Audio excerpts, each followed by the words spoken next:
Another method for creating contours is to use the Create Contours command. So it's found on the Surfaces tab as well. When I create contours here, you get a few more options. You still get the ability, you pick the surface, you give it the name, the interval, the index frequency, what layer you want it to go on. You can see you can also control the color or the line weight as well here.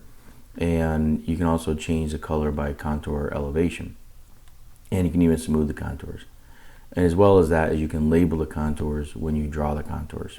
So you set a text style and a distance between the labels. So this will put a contour label along that line, in this case every 250 feet. And then you can label the ends of the contours if you want as well. Still gives you the information of the min and max as well as the number of estimated contours. So I'm going to click OK to this, and now you can see I have these contours. These contours are now have labels on them, and you also notice that when I select them, they're individual contours. So one of the things that's different about these is they don't automatically update when the surface changes.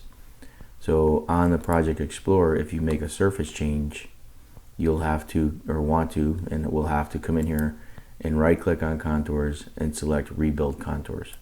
That'll rebuild the contours, and any changes you made to, let's say, the labeling or the surface itself will get adjusted. So for example, if you were to come in and go into the properties, you'll see that you can change the contour interval.